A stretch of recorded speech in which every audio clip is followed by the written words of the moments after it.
तो बोली कांग्रेस हाथे हाथ कांग्रेस कांधे कांध प्रतिशोधे कांग्रेस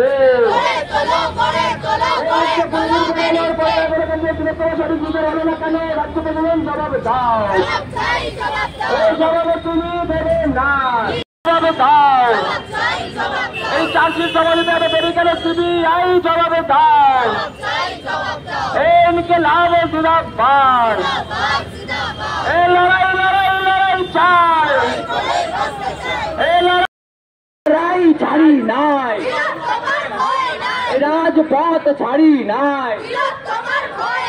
এই তিলোত্তমার ভয়ে নাই এই প্রীতিলতার এই মাটিতে সন্দীপ ঘোষের ঠাঁই নাই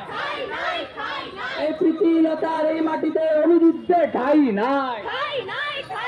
এই ইনকিলাব জিন্দাবাদ এই এসএফআই জিন্দাবাদ এই লড়াই লড়াই লড়াই চাই এই লড়াই আমার মা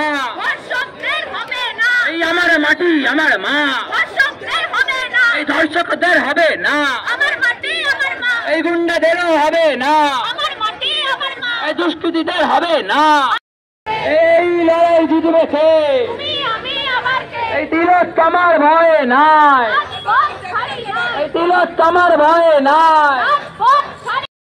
দাঁড়িয়ে আমরা দেখলাম যে এই ঘটনায় যারা মূল অভিযুক্ত, যারা পোস্টমর্টেমের রিপোর্ট থেকে শুরু করে গোটা ঘটনার তদন্ত প্রক্রিয়াকে বারবার দীর্ঘায়িত করেছে, বারবার সেগুলোকে যাতে ভুল পথে চালিত হয় তার জন্য উদ্যোগ নিয়েছে সেই সন্দীপ ঘোষ, আরজি করে মূল মাথা যে আরজি কর কাণ্ডের,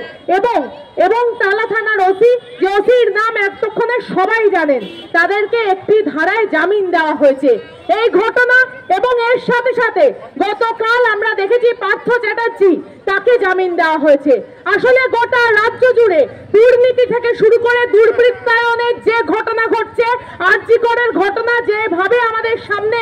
এই রাজ্যের শাসক দলের দুর্নীতির সঙ্গে ওতপ্রোত যোগাযোগ আমাদের সামনে এনে দিয়েছে, সেখানে দাঁড়িয়ে আরো একবার পরিষ্কার যে কাদের পক্ষে এই রাজ্যের সরকার চলছে। আসলে এই সময় দাঁড়িয়ে যখন ছাত্রীরা ধর্ষিত হচ্ছে, খুন হচ্ছে, তখন সরকারের পক্ষ থেকে, তৃণমূলের পক্ষ থেকে ধর্ষকদের বাঁচানোর জন্য একের পর এক উদ্যোগ নেওয়া হয়েছে। সেই বিশেষ কারণে, সেই বিশেষ অবস্থায় দাঁড়িয়ে আজকে এসএফআই পশ্চিমবঙ্গ রাজ্য কমিটির ডাকে আমরা কলেজ স্ট্রিট মোড় অবরোধ করে আমাদের এই প্রতিবাদ জানাচ্ছি।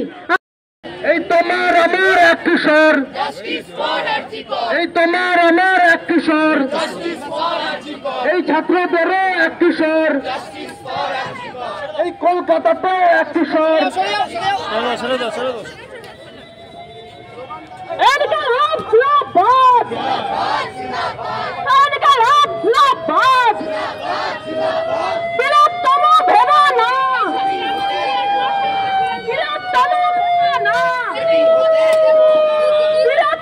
আমার মা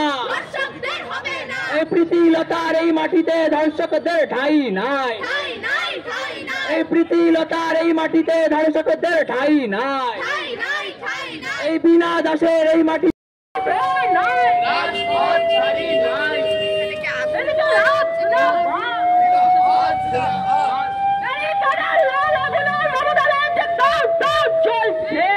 হতে দেব না,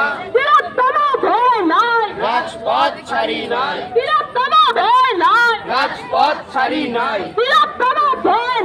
রাজপথ ছাড়ি নাই।